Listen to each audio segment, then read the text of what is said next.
Victor grew older but not stronger. A rare blood disorder gripped his body. He fainted without warning, bruised at the lightest touch. Months of school slipped by as he was mocked, bullied, and made fun of by everyone. His professors turned a blind eye, and everyone around him turned cruel. They whispered as he passed, laughed as he limped. One boy shouted to his friends, "Careful, don't breathe near Victor. He might disintegrate." Victor kept his hood up, his eyes down, his voice still silent. He had no friends, no voice, and no strength. From the boy who once saved a life, he had become the boy no life wanted around. And that's when Mike's school royalty, muscle-bound, cruel, made Victor his favorite punching bag. Today, Mike's gang of jock goons burst into laughter as Victor scrambled to his feet. "What's the matter, Victor?" Mike sneered. "Does your little blood disease make you too weak to fight back?" Victor's face burned with embarrassment. What could he say? Mike was right. Victor glanced around, hoping for a teacher or anyone who might come in and save him. But all he saw was an audience of students, ready to laugh at his humiliation. Mike's goon jeered him on. "Send him to the school nurse!" Victor gritted his teeth. He wasn't scared of these guys, not really. But he knew better than to fight back. One good hit to his fragile body would mean another ambulance ride. Just as Mike raised his hand for another swing, a voice silenced everyone in the hall. "Hey, Mike!" Ruby's voice rang out. All the heads turned in unison to see Ruby Scarlet, the most beautiful, popular girl in school, and utterly out of Victor's league. Hell, she was out of everyone's league. She stood at the end of the hallway, her fiery red hair draped down her shoulders, and her emerald green eyes scanned the scene with thinly veiled disgust. "Wow," she said as she strutted toward them. "Is this really what the captain of the basketball team does in his free time? Beats up sick kids?" Very heroic. Mike tried to hide his embarrassment. "Ruby, this isn't... Save it!" She waved him off, turning her attention to Victor, who was still slumped against the lockers.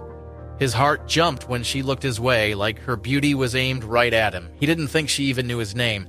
Then Ruby grabbed his collar, yanked him up, and kissed him, not a peck, but a full, long, time-stopping kiss. The crowd gasped. Mike stormed off. Victor's brain shut down. She pulled back but held onto his arms and turned to the stunned crowd with a voice that made his knees buckle. "Victor is the only guy in this school who matters," she declared. "The rest of you are just extras." The hallway exploded into murmurs and Mike punched a locker as he stormed away. Ruby leaned in, lips grazing his ear. "You're more important than you know. Meet me here in 1 hour. Don't tell anyone." She slipped a small piece of paper in his hand with an address. Victor swallowed hard. He had to be dreaming. The hottest girl in the school wanted to meet him somewhere? He could hardly contain his excitement, but put on his best cool guy face and nodded. The school's lunch period began, with all the students sharing the hot gossip of the new school legend, except Victor was nowhere to be found. He had snuck out of the back of the school, not wanting to be late and blow his shot with Ruby. Victor approached an abandoned apartment building matching the address Ruby had given him. "This is the place? No idea why such a beauty would want to meet me here?" He thought. He noticed the front door of the building was ajar. He slowly crept up to it, then went inside. Victor stepped inside and closed the door behind him. When he saw Ruby, his breath caught. She stood in the center of the room in a gothic gown that hugged her body in all the right places, leaving little to the imagination. Her red hair draped over her innocently, and she looked into his eyes and flashed a smile. It was truly a surreal moment. Victor swallowed hard, suddenly insecure of his own faded jeans and scuffed sneakers. On the ground around her sat small candles, all evenly laid out, as if forming a circular pattern on the wide, dusty floor. Some incense burned in a small golden vase, producing scents that Victor had never smelled before in his life. "You came," she said, her voice soft but tinged with satisfaction. Yeah," Victor stammered. "You said to meet, so here I am." Ruby stepped closer, her emerald eyes gleaming with something Victor couldn't quite place. "Were you followed?" He blinked. "No, I don't believe so." "Good. The Inquisition has many spies." Before Victor could inquire further, she began caressing his arm. Her touch sent shivers through him. "I see something in you no one else does. Strength, potential, and, something more." Victor's brain scrambled to keep up. "Are you sure you're talking about me? I think you've got the wrong guy." Ruby smiled. a slow, sultry smile that made his knees weak. Oh, I most certainly have the right guy. Before he could press further, she pulled him in for a kiss, but this wasn't like the one at school. This was slower, deeper, and more intense, leaving him completely breathless. When she finally pulled away, she didn't let go. Instead, she leaned in close and whispered into his ear. "Victor," she purred, "there's something you need to know about me." Victor blinked, struggling to focus. "What's that?" She stepped back, her grin spread wide to reveal two glistening fangs.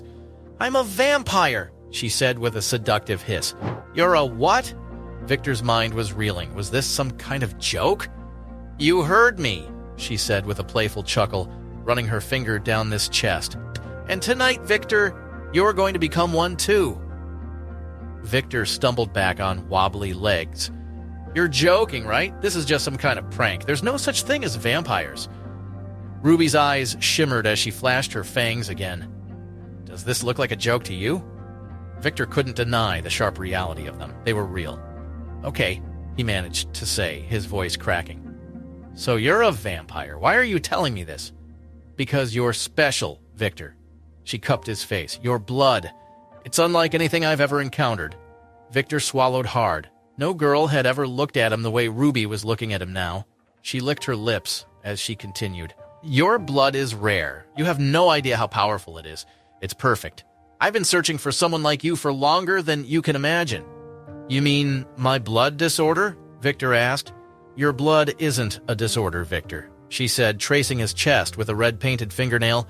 "It's a gift, a treasure. It's been prophesied. You are meant to be a savior." Victor nearly fell over. This had to be a joke. Victor, the scrawniest, weakest kid in school who had more bruises than homework, couldn't possibly be this legend she spoke of. Ruby leaned in closer. "You need to trust me. I want to turn you into a vampire, but not just any vampire, my partner, my husband." Victor choked. "Your husband?"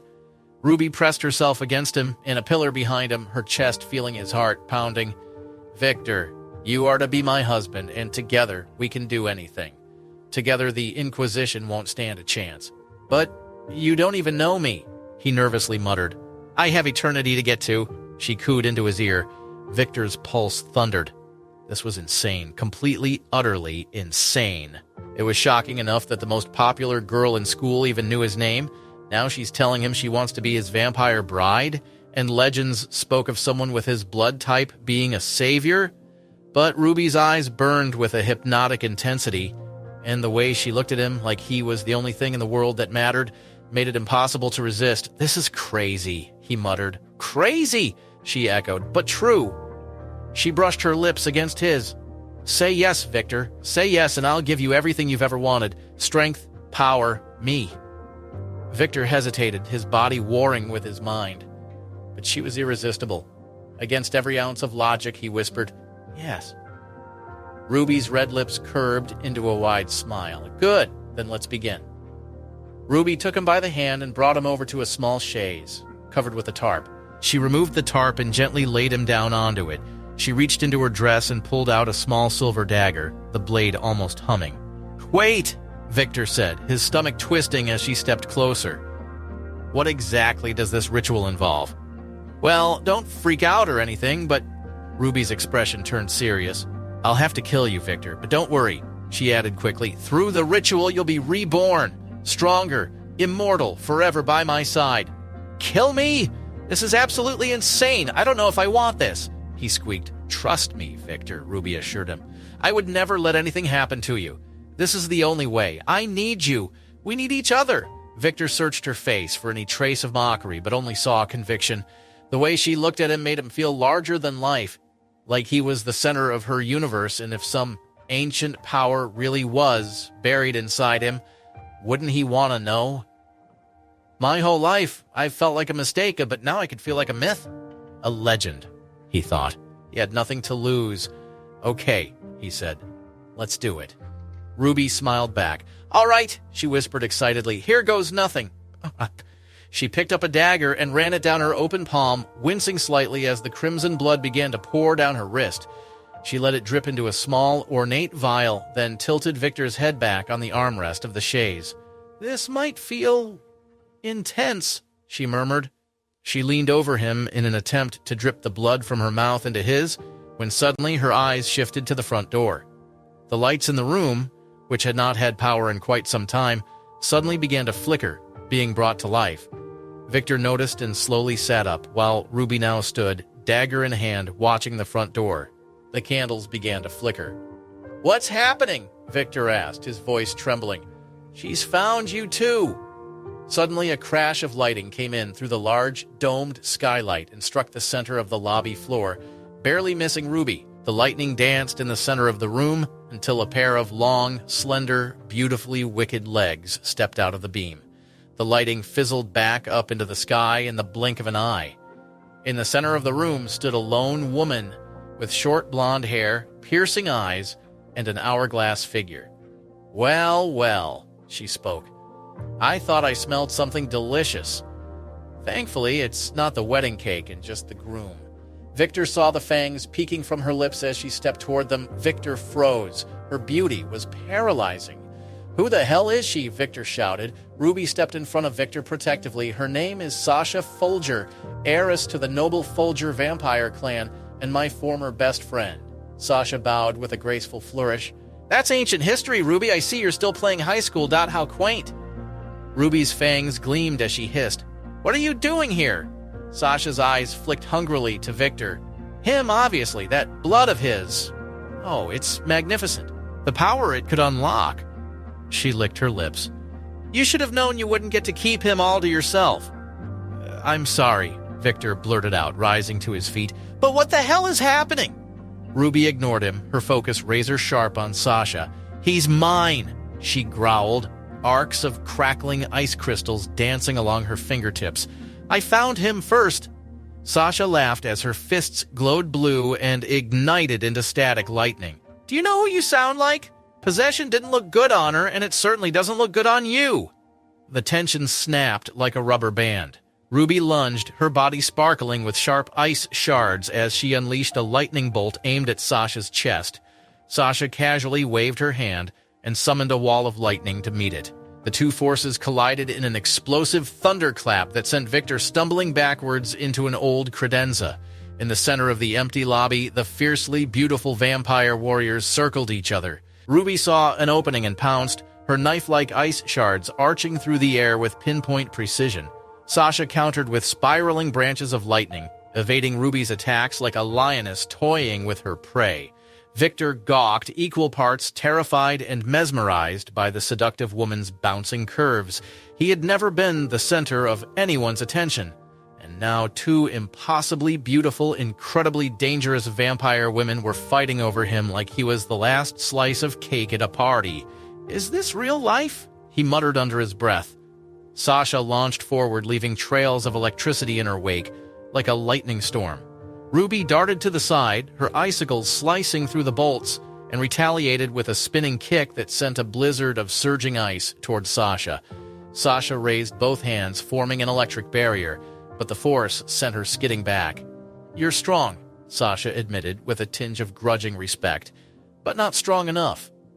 She thrust her hands forward, summoning twin jets of even more lightning that spiraled into a vortex. Ruby countered with a burst of deadly ice clouds, and the two elements clashed in a dazzling explosion that shook the entire building so intensely that all the rodents and bats instantly began to run out of the shaking structure. When the smoke cleared, both women were panting. "He deserves to be with someone who can actually help mold him into the savior we need him to be, not just eye candy," whipped Sasha. "Please, you could never love him the way he needs to be loved. You only want him to topple the Inquisition so you can achieve true power," Ruby snapped back. "Enough!" screamed Victor, stopping both deadly females in their tracks and proving that beneath his meek surface, he also had some commanding bark and even some bite. He continued, "Let's pause here. You're telling me I am so special, both of you want to be with me?" "Of course, Victor," Ruby said. "You're not just special, you're extraordinary." Sasha shoved herself in front of Ruby and stood before Victor. "You're destined for greatness, Victor. And with me, you'll fulfill that destiny." Victor pinched the bridge of his nose. "Okay, hold on, let me get this straight. Two insanely powerful, beautiful vampire women want to marry me, and I'm supposed to... what?" Choose between you? Ruby smirked, obviously, and the choice is me. Not a chance. If he must choose, he'll choose the one who can best help him become what he's meant to be. Sasha shot back. Suddenly something clicked in Victor's mind, and he had an idea. He stood and shouted, "Enough!" The room froze as the two women paused, turning to him, their supernatural auras simmering down. "If I'm supposed to be your hero," Victor said, stepping into the center of the room, "fighting over me isn't helping. You both want me for my potential, right?" Ruby and Sasha exchanged wary glances. He took a breath. "If bonding with both of you makes me stronger, then that's what I need. I can't choose. Not if I'm meant to save your race." Violet raised an eyebrow. "You're suggesting—" Victor shrugged. "Look, at the very least, two heads are better than one. If this Inquisition you keep speaking of really is that powerful, let's at least work together for the time being. I won't pick favorites." Of course, in his mind, he secretly wanted to marry them both, but he was still too timid and shy to even suggest that. A silly fantasy, he thought. The two stared at him, their powers dimming.